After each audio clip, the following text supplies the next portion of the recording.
নীলগিরি নামের এক জঙ্গলে সুন্দর সবুজ মাঠ আর পরিষ্কার নদী ছিল। সেখানে সব পশু পাখি খুব শান্তিতে বাস করত। সেই জঙ্গলে মনিরাম নামের এক শিয়াল থাকত। বাইরে থেকে দেখতে খুব ভালো হলেও তার মনটা ছিল খুব লোভে ভরা। মনিরামের কাছে চিন্টু নামের এক পরিশ্রমী গাধা কাজ করত। আজও কত কাজ করলাম, একটু বিশ্রাম পেলে খুব ভালো হতো। চিন্টু, এখনো 2টো বস্তা বাকি আছে, তাড়াতাড়ি কাজ শেষ করো। চিন্টু যতই কষ্ট করুক না কেন, মনিরাম তাকে ঠিক মতো খাবারও দিত না। প্রতি রাতে চিন্টু একটা পুরনো গুহায় বিশ্রাম নিত। সেখানেই শেরু নামের এক বুদ্ধিমান কুকুরও থাকত। চিন্টু, তুমি দিন দিন কত দুর্বল হয়ে যাচ্ছে। কি করব বলো শেরু, আমি তো এত কষ্ট করি, কিন্তু মনিরাম আমাকে যন্ত্রের মতো খাটায়। চিন্তা করো না, একদিন তোমার এই ভালো মানুষের ফল তুমি নিশ্চয়ই পাবে। দিন কাটতে লাগলো, কিন্তু এক বছর জঙ্গলে এক বিরাট বিপদ নেমে এলো। ভীষণ খরা শুরু হলো। নদীগুলো শুকিয়ে গেল আর সবুজ মাঠগুলো একদম ধূসর হয়ে গেল।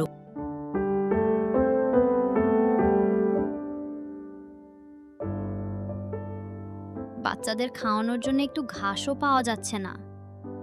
আর কদিন এমন চললে আমরা সবাই না খেয়ে মরে যাব। কিন্তু সবাই যখন দুঃখে ছিল, মনিরাম তখন অন্য এক শয়তানি চাল ভাবছিল। এটাই আসলে সুযোগ, সবাই খিদে কষ্ট পাচ্ছে, এখন আমার কথা সহজেই বিশ্বাস করে নেবে।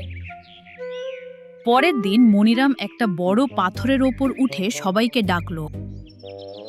বন্ধুরা, কাল রাতে পাহাড়ি দেবতা আমাকে দেখা দিয়েছেন। পাহাড়ের পেছনে অমৃত বন আছে, সেখানে চারিদিকে শুধুই সবুজ ঘাস। ওখানে খিদের কোনো কষ্টই নেই। সত্যি বলছো মনিরাম? আমাদের ওখানে নিয়ে যাবে? নিশ্চয়ই, কিন্তু সেই পথ শুধু আমিই জানি। সব সরল পশু পাখি তার কথা বিশ্বাস করল আর মনিরামের সঙ্গে চলে গেল। কিন্তু এক অদ্ভুত ঘটনা ঘটল। মনিরামের সঙ্গে যেসব পশুরা গেল তারা আর ফিরে এলো না। তোমার কি কিছু অদ্ভুত লাগছে না? হ্যাঁ, কালুও তো আর ফিরে এলো না। সেই রাতে শেরু এক গোপন সত্য জেনে ফেলল। মনিরাম পাহাড়ের পেছনে বিকরাল নামের এক নেকড়ের সঙ্গে কথা বলছিল। আর একটা পশুকে নিয়ে এসো, তোমাকে দারুণ উপহার দেব। কাল আর একটা বড় শিকার নিয়ে আসবো।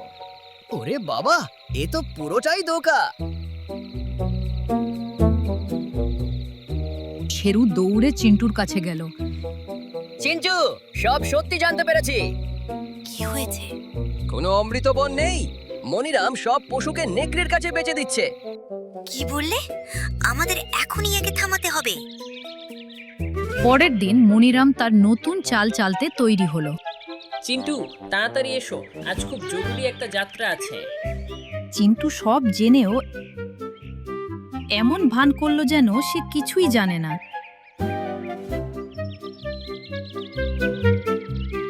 রেশমা, তুমিও তৈরি হয়ে নাও, আজই তোমাকে অমৃত বনে নিয়ে যাব। সত্যি? আমার বাচ্চারা আর খিদে কষ্ট পাবে না তো? একদম না, ওখানে শুধু খাবার আর খাবার। কিছুক্ষণের মধ্যেই যাত্রা শুরু হলো। চিন্টুর পিঠে ভারী বস্তা আর রেশমা ভেড়াও সঙ্গে চলছিল। চিন্টু, অমৃতবন দেখতে কেমন হবে? একটু পরেই বুঝতে পারবে রেশমা। ঠিক সেই সময় শেরু ওদের অজান্তে পেছন পেছন আসছিল।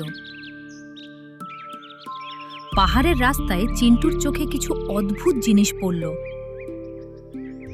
সেখানে পুরনো গলার বেল্ট পড়েছিল আর একটু দূরে কালু ছাগলের ভাঙা ডালপালো পড়েছিল। তার মানে কালু এখানেই এসেছিল।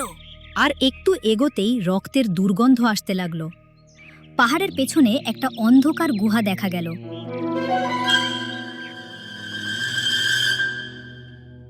ওরে বাস রে, এটা তো অমৃতবন নয়। আজ তো দারুণ ভোজ হবে। চিন্টু, আমার খুব ভয় করছে। ভয় পেও না, আমি আছি তো। চিন্টু সঙ্গে সঙ্গে একটা বুদ্ধি বের করলো। মনিরাম, একটু দাঁড়াও। আমার চোখে কি যেন পড়েছে। এখন আবার কি হলো? আমি পড়ে গেলে তোমার সব বস্তাও নিচে পড়ে যাবে। ঠিক আছে, দেখি কি হয়েছে। মনিরাম যেই ঝুঁকে চিন্টুর চোখ দেখতে গেল, অম্মি চিন্টু ডেকি চ্যা শব্দ করে পেছন পা দিয়ে মনিরামের মুখে সজোরে লাথি মারল। মনিরাম সোজা গিয়ে কাটা ঝোপে গিয়ে পড়ল। রেশমা, শিগগির পালাও। কি হয়েছে? এটা অমৃতবন নয়, ও আমাদের নেকড়ের কাছে বেচতে নিয়ে এসেছে। কি বললে? কেউ রেহাই পাবি না। বিকরাল ওদের দিকে তাড়া করে এলো। চিন্টু, এখন আমরা কি করব? সাহস রাখো। ঠিক তখনই দূর থেকে এক ভীষণ গর্জন শোনা গেল। বনরাজ সিংহ গর্জে উঠল, গ্রার! শেরু জঙ্গলরাজ বনরাজ সিংহকে সাথে করে সেখানে পৌঁছে গেল। মহারাজ, এরাই আসল অপরাধী। সিংহ! বিকরাল ভয়ে জঙ্গলের গভীরে পালিয়ে গেল। মনিরাম, তুই অসহায় পশু পাখিদের জীবন নিয়ে ব্যবসা করছিলি। আমাকে ক্ষমা করে দিন মহারাজ। তোর লোভই আজ তোর কাল হলো। বনরাজের গর্জনে মনিরাম ভয়ে সেখান থেকে লেজ গুটিয়ে পালালো। কিছুক্ষণের মধ্যেই সব পশুরা নিরাপদে জঙ্গলে ফিরে এলো। চিন্টু, তুমি না থাকলে আজ আমরা সবাই শেষ হয়ে যেতাম। আমাদের বাঁচানোর জন্য তোমাকে অনেক ধন্যবাদ। আসল জয় তো চিন্টুরই হয়েছে। চিন্টু, শেরু, তোমরা দুজন এই জঙ্গলের গর্ব। মনিরামের লুকিয়ে রাখা ঘাস আর ফলের গোডাউন বনরাজ সিংহ সবার জন্য খুলে দিল। কিছুদিনের মধ্যেই বৃষ্টি নামল আর জঙ্গল আবার সবুজে ভরে উঠল। আর চিন্টু ও শেরুর বন্ধুত্ব পুরো জঙ্গলে এক নতুন দৃষ্টান্ত হয়ে রইল। প্রতারক যতই চালাক হোক না কেন, একদিন না একদিন তার ধোঁকাবাজি ধরা পড়বেই। আর বুদ্ধি, সাহস ও সততা থাকলে যে কোনো বড় বিপদকেই জয় করা যায়।